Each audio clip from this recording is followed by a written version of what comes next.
ನಮಸ್ತೆ ವೀಕ್ಷಕರೇ, ಕಳೆದ ಸಂಚಿಕೆಯಲ್ಲಿ ಮಕರ ರಾಶಿಯ ರಾಜಯೋಗದ ಬಗ್ಗೆ, ಮೀನರಾಶಿಯ ಶನಿ ಸಂಚಾರದ ಬಗ್ಗೆ ನಾವು ಮಾತಾಡಿದ್ದೆ.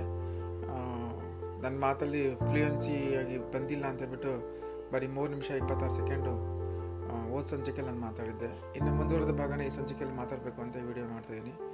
ದಯವಿಟ್ಟು ಎಲ್ಲರೂ ಸಹಕರಿಸಿ ಪ್ರೋತ್ಸಾಹಿಸಿ. ಯಾರ್ಯಾರು ಈ ವಿಡಿಯೋ ನೋಡ್ತಾ ಇದ್ದೀರಾ ಎಲ್ಲರೂ ಸಬ್ಸ್ಕ್ರೈಬ್ ಮಾಡಿ, ಬೆಲ್ ಐಕಾನ್ ಒತ್ತಿ. ಹೊಸ ಸಂಚಿಕೆಗಳು ನಾನು ಮಾಡಿದಾಗ ನಿಮಗೆ ನೋಟಿಫಿಕೇಷನ್ ಬರುತ್ತೆ. ನಿಮಗೂ ಕೂಡ ಒಂದು ಒಳ್ಳೆ ನಾಡು ಸಿಗ್ದಂಗಾಗುತ್ತೆ. ನನಗೆ ಏನು ಗೊತ್ತಿದೆ ಅದ್ರ ಬಗ್ಗೆ ನಾನು ಒಳ್ಳೆ ಕಂಟೆಂಟ್ ಕೊಡೋಕ್ಕೆ ತುಂಬ ಇಷ್ಟಪಟ್ಟು ನಾನು ವಿಡಿಯೋ ಮಾಡ್ತೇನೆ. ದಯವಿಟ್ಟು ಎಲ್ಲರೂ ಸಹಕರಿಸಿ ವೀಕ್ಷಕರೇ.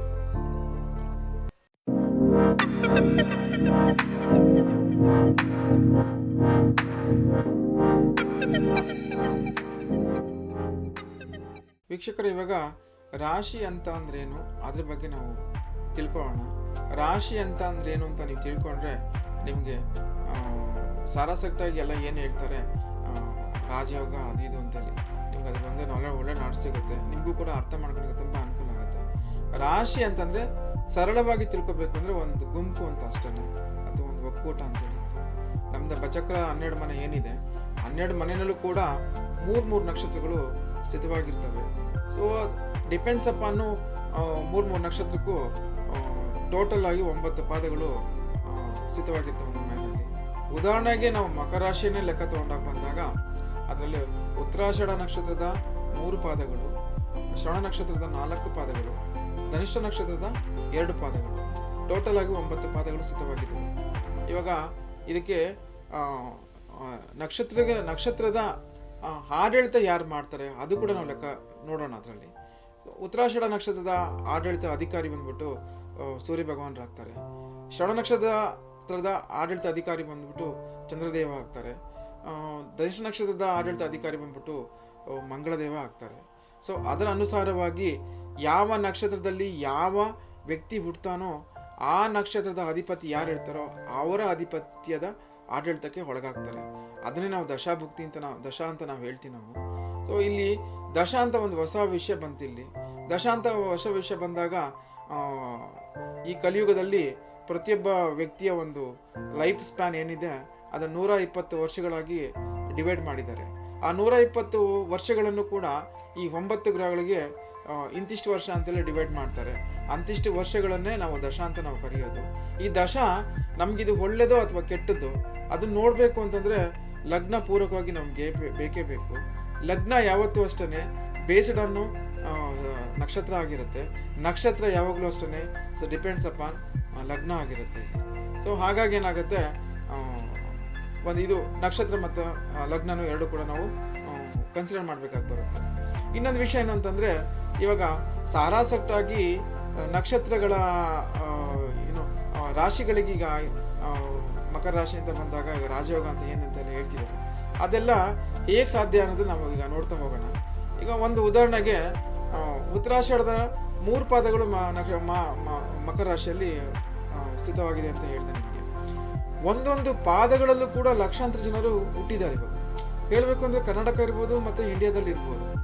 ಉತ್ತರಾಷಾಢದ 2ನೇ ಪಾದ, 3ನೇ ಪಾದ, 4ನೇ ಪಾದ, ಶ್ರವಣ ನಕ್ಷತ್ರದ 4 ಪಾದಗಳು, ಧನುಷ್ ನಕ್ಷತ್ರದಲ್ಲಿ 2 ಪಾದಗಳು, ಇಷ್ಟೂ ನಕ್ಷತ್ರದಲ್ಲಿ ಹುಟ್ಟಿರೋಂಥವ್ರು ಎಲ್ಲರೂ ಕೂಡ ಸಫರಿಂಗ್ ಆಗಿಲ್ಲ ಈ 7.5 ವರ್ಷದಲ್ಲಿ.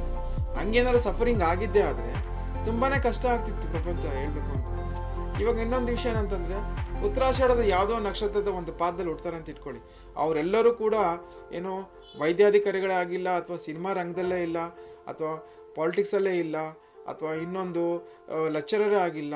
ಎಲ್ಲರೂ ಕೂಡ ಯಾವ ನಕ್ಷತ್ರದಲ್ಲಿ ಹುಡ್ತಾರೆ ಎಲ್ಲರೂ ಒಂದು ಒಳ್ಳೆ ಹುದ್ದೆಯಲ್ಲೇ ಯಾರು ಹುಟ್ಟಿರಲ್ಲ. ಒಂದು ನಕ್ಷತ್ರ ಒಂದು ಪಾದ ಅಂತಂದರೆ ಪ್ರತಿಯೊಬ್ಬರೂ ಇರ್ತಾರೆ. ಆ ಪಾದದಲ್ಲಿ ವೈದ್ಯರು ಇರ್ತಾರೆ, ಸಿನಿಮಾ ರಂಗದವರು ಇರ್ತಾರೆ, ರಾಜಕೀಯದವರು ಇರ್ತಾರೆ, ಕೃಷಿಕರು ಇರ್ತಾರೆ, ಎಲ್ಲರೂ ಇರ್ತಾರೆ. ಹಾಗಿದ್ದಾಗ ಒಂದೇ ರೀತಿಯ ಫಲ ಹೇಗೆ ಸಾಧ್ಯ ಆಗುತ್ತೆ? ರಾಜಯೋಗ ಅಂತ ಯಾವ ರೀತಿಯಲ್ಲಿ ಹೇಳ್ತಾರೆ ಇದನ್ನೆಲ್ಲ? ಹಂಗೆ ಹೇಳೋಕ್ಕೆ ಆಗೋದಿಲ್ಲ ಅಲ್ಲಿ. ಇನ್ನೊಂದೇನೆಂದರೆ, ವೈಯಕ್ತಿಕವಾಗಿ ನಾವು ಅವರ ಒಂದು ಜಾತಕಗಳನ್ನು ನಾವು ಪರಿಶೀಲನೆ ಮಾಡಬೇಕಾಗಿ ಬರುತ್ತೆ.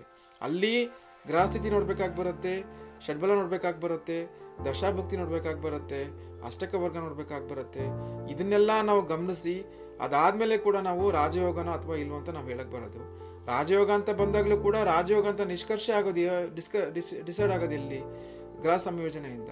ಆ ಗ್ರಹ ಸಂಯೋಜನೆಯಲ್ಲಿ ರಾಜಯೋಗ ಅಂತ ಇದ್ರೆ ಮಾತ್ರನೇ ಅದು ನಾವು ರಾಜಯೋಗ ಅಂತ ನಾವು ಹೇಳೋಕ್ಕಾಗತ್ತೆ. ನಾವು ಸಾರಾಸಗಟಾಗಿ ಗೋಚಾರ ಬಂದ ತಕ್ಷಣಕ್ಕೆ ನಾವು ರಾಜಯೋಗ ಅಂತ ನಾವು ಹೇಳೋಕ್ಕಾಗಲ್ಲ. ಇಲ್ಲಿ ಯಾವುದೇ ರಾಶಿಗಳಿರ್ಬೋದು. ಈಗ ಎಕ್ಸಾಂಪಲ್ ಇವಾಗ ಮಕರ ರಾಶಿ ಅಂತ ಹೇಳ್ತಿದ್ದಾರೆ. ಮಕರ ರಾಶಿಯರೆಲ್ಲರೂ ಕೂಡ ರಾಜಯೋಗ ಅಂದ ತಕ್ಷಣಕ್ಕೆ ಯಾರು ಹಿಗ್ಗೋ ಥರನೂ ಏನು ಬೇಕಾಗಿಲ್ಲ, ಅಥವಾ ಪ್ರಾಬ್ಲಮ್ ಇದೆ ಅಂದ ತಕ್ಷಣಕ್ಕೆ ಕುಗ್ಗೋ ಥರನೂ ಏನೂ ಇಲ್ಲ.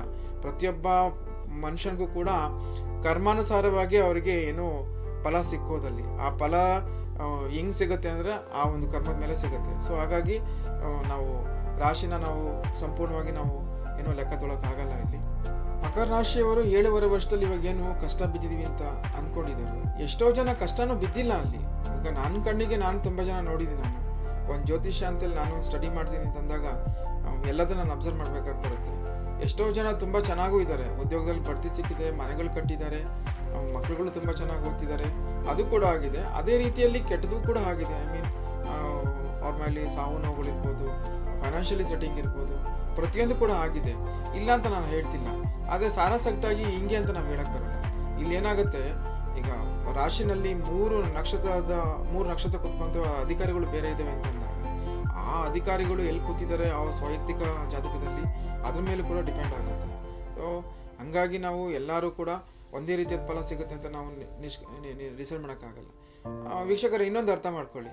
ಯಾವುದೇ ಒಂದು ಪಾದದಲ್ಲಿ ಹುಟ್ಟಿದ್ದಾರೆ ಜನ ಅಂತಂದರೆ ಒಂದೇ ಪಾದದಲ್ಲಿ ಏನು ಕಮ್ಮಿ ಜನ ಹುಟ್ಟಿಲ್ಲ, ಲಕ್ಷಾಂತರ ಜನ ಇದ್ದಾರೆ. ಈಗ ಒಂದು ಎಕ್ಸಾಂಪಲ್, ಇವಾಗ ಉತ್ತರಾಷಾಢ ನಕ್ಷತ್ರದ 3ನೇ ಪಾದದಲ್ಲಿ ಸಮ್ ಪೀಪಲ್ ಹುಟ್ಟಿದ್ದಾರೆ ಅಂತಂದರೆ ಆ ಎಲ್ಲರೂ ಕೂಡ ವೈದ್ಯರೇ ಆಗಿಲ್ಲ. ಆ ಒಂದು ಪಾದದಲ್ಲಿ ಎಲ್ಲ ಥರದ ಎಲ್ಲ ರಂಗದಲ್ಲಿ ಇರೋಂಥ ಜನಗಳು ಸಿಗ್ತಾರೆ.